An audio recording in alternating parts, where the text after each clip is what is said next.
Yes, so discussion boards are credited, they're not graded. So as long as you meet the deadline, get it in on time, right?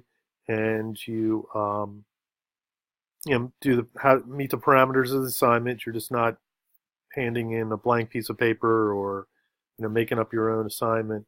You'll get credit for it. Okay.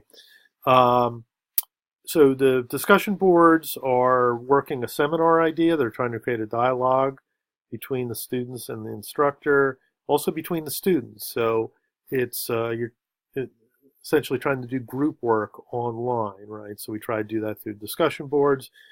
Discussion boards also serve workshops. So um, making things together, working with text, pulling them apart, putting them together in different ways, being creative with them. Um, and also, discussion boards are dialectical, right? This dialectical discussion board of trying to create, um, an organic discussion, critical discussion between students. Again, I'll talk more about that as we go on. Sketches between 250 to 750 words. Uh, you do 12 of these per semester, more or less once a week at the end of it, when we work the text, besides when we have exams. They're assigned in Wednesday's podcast and are due by Sunday. They are also credited, not graded, as long as you meet the deadline and the parameters of the assignment. Sketches are organic. They grow out of the discussion boards, and they're meant to connect to the exams.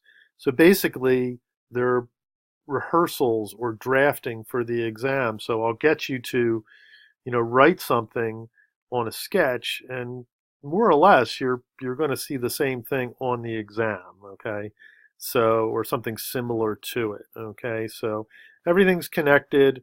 So the sketches are short um, writing samples, and they're oftentimes very fragmentary and generative. That you're not really finishing anything, but you're really getting the idea of content and form, and getting it down, and then having another chance to work on it.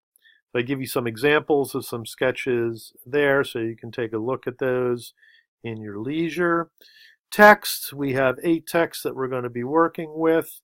In the next podcast, podcast 2, we'll do an exercise to review these texts. Again, I supply all the text via PDF.